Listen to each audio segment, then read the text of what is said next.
Finally said it. The Democratic brand is toxic. Is Gavin Newsom a genuine moderate or just a snake oil salesman prepping for a presidential run? He's suddenly talking about overregulation and common sense. But let's not forget who was leading the charge on the far left in California. Bill Maher is calling out the problems, but is Newsom really listening? Or is it all just an act to fool us? Don't fall for the Golden State governor's sudden change of tune. We'll break down why it's likely just smoke and mirror. All right, Black Coffee Podcast crew. Let's dive into this conversation between Bill Maher and Gavin Newsom, because there's a lot to unpack for us sane folks out here. Here are my 5 quick takes on this whole situation. First off, you gotta hand it to Bill Maher for at least being willing to call out that obvious hypocrisy coming from the left. He's personally experienced the ridiculous overregulation in California, something many of us have been screaming about for years. It's refreshing to see someone on that side acknowledge the problems that liberal governance has created, even if it takes his own personal inconvenience to bring it to light. This isn't about scoring political points for Maher. It's about common sense finally breaking through. Let's talk about Gavin Newsom's so-called moderate awakening. Give me a break. This is a guy who has championed some of the most radical, progressive policies in the nation as governor of California. Suddenly, with a potential presidential run on the horizon, he's trying to distance himself from the very agenda he enthusiastically pushed. It's the oldest trick in the political playbook, trying to appeal to a broader audience by conveniently forgetting your own track record. The issue of parental rights in schools regarding gender identity is a perfect example of Newsom's disconnect from mainstream America. The idea that teachers wouldn't be required to inform parents about such significant changes in their children's lives is frankly outrageous. This isn't about hate or discrimination. It's about fundamental parental rights and the importance of transparency in a child's upbringing. Newsom's defense of such policies reveals just how far left he truly is. I hope we can really paint a picture in terms of our consciousness of how impactful this has been on the Latinx community. The Latinx and Black communities. You've got politicians that are banning not assault rifles, but the word Latinx. They're not even serious. And look, Aaron, those aren't the only times that we found that he used it. He also used it a lot on social media. Look at a few of these right here.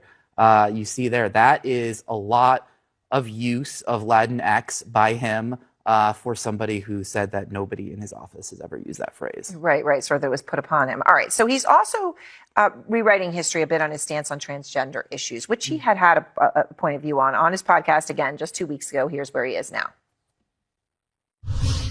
It turns out in 2014, years before I was governor, there was a law established the legal principles that allow trans athletes in women's sports. But the issue of fairness is completely legit. It is an issue of fairness, and I think Democrats have lost that. No, he didn't always feel that way. No, that's right. And look, in that statement, he's kind of making it sound like he wasn't involved in this at all. He's like, oh, it was in 2014, years before I was governor. Like, you mean when you were the lieutenant governor? When you actively defended and praised that law? And one of the videos that we found was actually him praising not just the governor at the time, Jerry Brown, but the California state legislature for putting that in place at the time. Take a listen to this.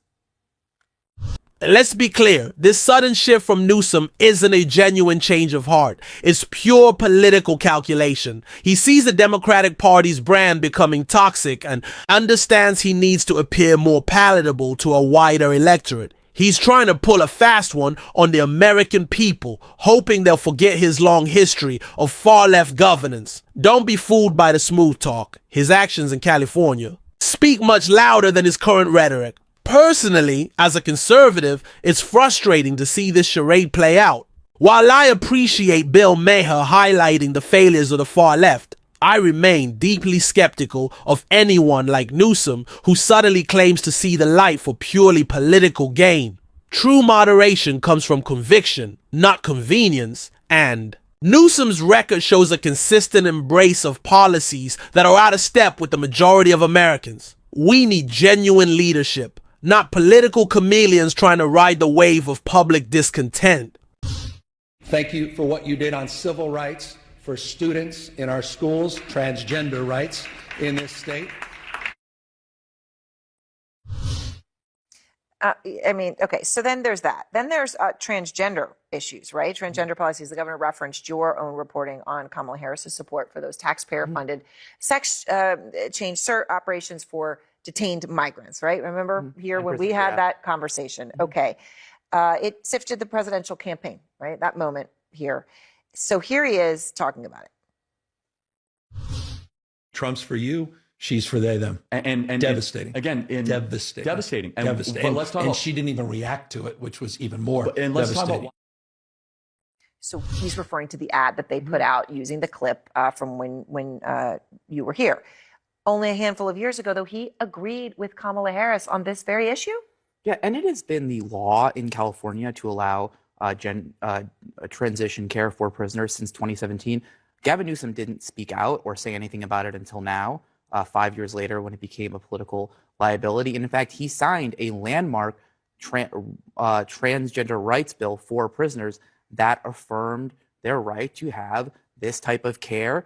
And he approved a state Medicaid expansion that also extended gender-affirming care to undocumented immigrants. So his record on this is really not matching the rhetoric that he was putting out in that podcast. All right, so what's he saying tonight about all this? So we reached out to their spokespeople. They declined to comment on record. They sent us on background comments that said that he's worked to protect transgender youth. They said, quote, Latinx is not a term that is regularly used by the administration, and they did not clarify his comments on transgender prisoners at all, saying only that the governor's comments speak for themselves.